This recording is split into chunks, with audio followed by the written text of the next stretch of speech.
Assalamualaikum warahmatullahi wabarakatuh. Perkenalkan, nama saya Nova Octaviani dari Universitas Megarizky Makassar.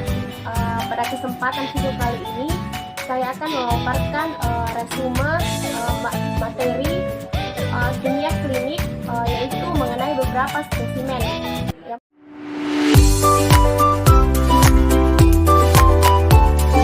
Yang pertama adalah spesimen urin. Urin adalah sisa material yang diekskresikan oleh ginjal dan ditampung dalam saluran kemih hingga akhirnya dikeluarkan oleh tubuh melalui proses urinasi dalam bentuk cairan.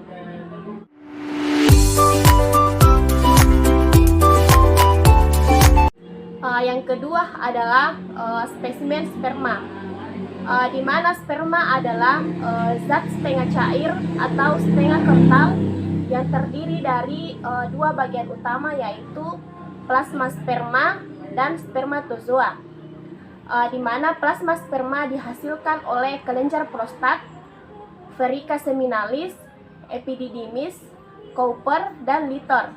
Sedangkan untuk spermatozoa dihasilkan oleh aktivitas tubuli seminiferus.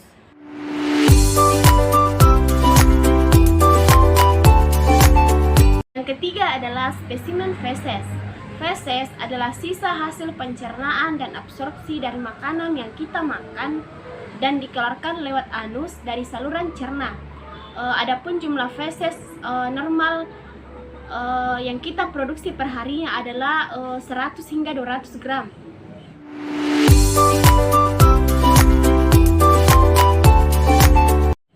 Yang keempat adalah spesimen dahak. Dahak atau sputum adalah lendir atau materi lainnya yang dibawa dari paru-paru, bronkus, dan trakea yang mungkin saja kita batukan, kita muntahkan, ataupun dapat kita telan.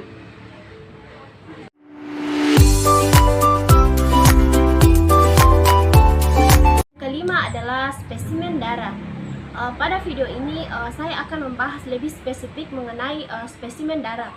Darah adalah gabungan dari cairan, sel-sel, dan partikel yang menyerupai sel dan mengalir dalam arteri, kapiler, dan vena dengan mengirimkan oksigen, zat-zat gizi ke jaringan, dan membawa karbon dioksida dari hasil limbah lainnya. Adapun cek darah adalah serangkaian pemeriksaan menggunakan sampel darah yang didapatkan melalui pembuluh darah pada bagian tubuh tertentu.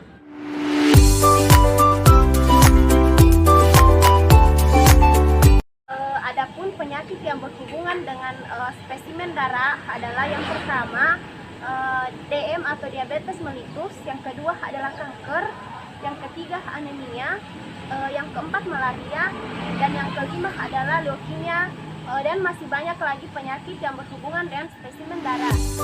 Namun pada video ini saya akan jelaskan secara detail adalah penyakit leukemia.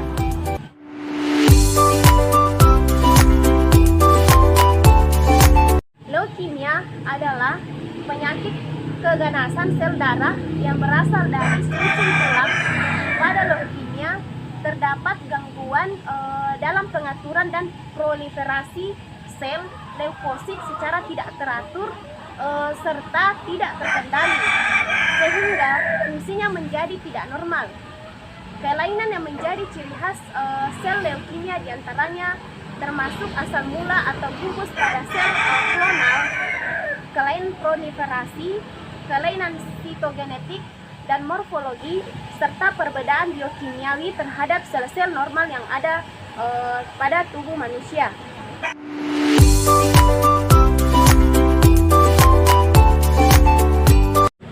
Selanjutnya adalah penanganan sampel. Untuk penanganan sampel spesimen darah, darah ditampung ke dalam tabung dengan tutup yang berwarna sesuai jenis pemeriksaan. Sampel darah dengan antikoagulan perlu memperhatikan beberapa hal, seperti yang pertama, gunakan botol yang bersih, keringkan sebelum menambahkan antikoagulan. Yang kedua, membolak-balikkan botol beberapa kali secara perlahan dan merata. Yang ketiga, simpan botol yang berisi antikoagulan di tempat yang kering. Dan yang terakhir adalah gunakan botol dan tabung yang berskala. Untuk pengawetan sampel spesimen darah, agar darah yang akan diperiksa jangan sampai membeku, dapat dipakai bermacam-macam antikoagulan. Yang dapat dipakai adalah EDTA, heparin yang berdaya seperti antitrombin, natrium sitrat dalam larutan 3%, kemudian campuran amonium oksalat dan kalium oksalat.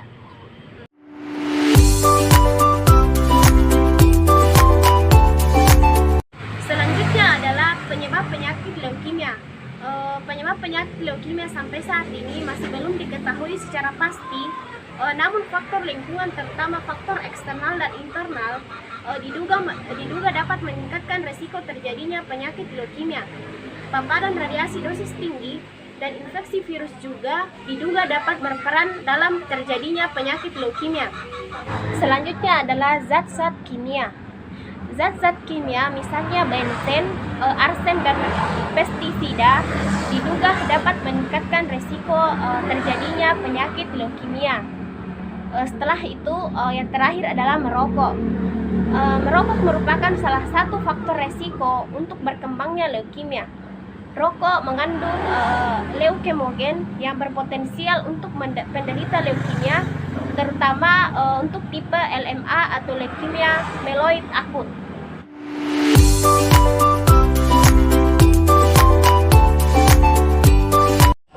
Selanjutnya adalah cara mendiagnosis penyakit leukemia.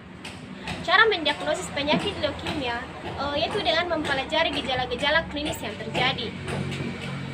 Gejala pertama biasanya terjadi karena kegagalan bone marrow menghasilkan sel darah yang normal dalam jumlah yang memadai dari sel-sel leukemia pada berbagai organ. Gejala pasien leukemia bervariasi tergantung dari jumlah sel abnormal dan tempat berkumpulnya sel-sel abnormal tersebut. Kemudian infeksi sering terjadi, anemia, dan trombositopenia yang berat. Durasi perjalanan penyakit bervariasi. Kemudian beberapa pasien, khususnya anak-anak, mengalami gejala akut selama beberapa hari hingga berbulan-bulan.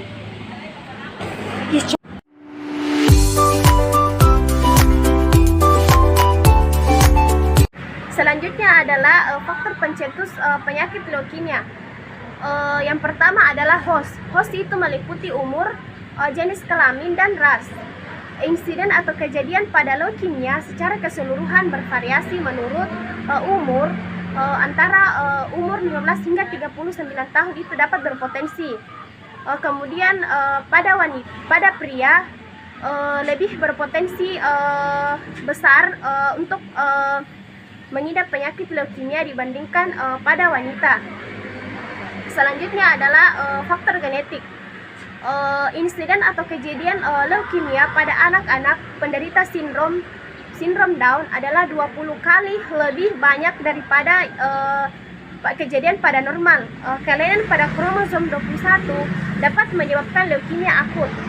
Kemudian insiden leukemia akut juga meningkat pada penderita dan kelainan kongenital, dan pada sebagian penderita leukemia, insiden leukemia meningkat dalam keluarga. Kemungkinan untuk mendapat riwayat penyakit leukemia yaitu lebih besar pada saudara kandung. Faktor pencetus kedua adalah terdiri dari yang pertama yaitu virus. Pada manusia terdapat bukti kuat bahwa virus merupakan etiologi atau penyebab terjadinya penyakit leukemia. HTLV atau virus leukemia T pada manusia dan retrovirus jenis CRNA telah ditunjukkan oleh mikroskop elektron dan kultur pada sel pasien dengan jenis khusus leukemia atau limfoma sel T.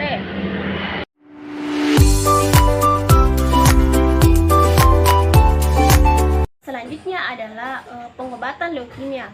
Pada pengobatan penyakit leukemia dapat digunakan beberapa metode. Yang pertama yaitu dengan kemoterapi. Kemoterapi yaitu metode pengobatan dengan menggunakan obat-obatan untuk membunuh sel-sel kanker. Kemudian obat yang dapat diberikan yaitu dapat berbentuk obat minum, obat tablet minum, suntik ataupun infus. Yang kedua adalah terapi imun atau imunoterapi, yaitu pemberian obat-obatan untuk meningkatkan sistem kekebalan tubuh dan membantu tubuh melawan sel kanker. Kemudian jenis obat yang dapat diberikan salah satunya adalah interferon. Yang ketiga adalah terapi target. Terapi target yaitu penggunaan obat-obatan untuk menghambat produksi protein yang digunakan sel-sel kanker untuk berkembang. Contoh obatnya adalah golongan penghambat protein kinase. Obatnya adalah imatinib. Kemudian yang keempat adalah dengan metode radioterapi. Radioterapi yaitu metode pengobatan untuk menghancurkan dan menghentikan pertumbuhan sel kanker dengan menggunakan sinar radiasi yang berkekuatan tinggi. Metode yang terakhir yang dapat digunakan yaitu transplantasi sumsum tulang, yaitu prosedur penggantian sumsum tulang yang rusak dengan sumsum tulang yang sehat.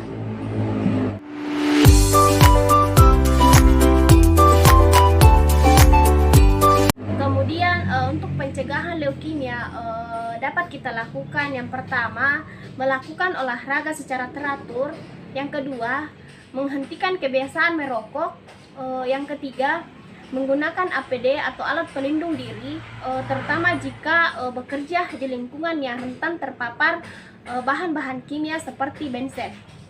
Demikianlah yang dapat saya sampaikan.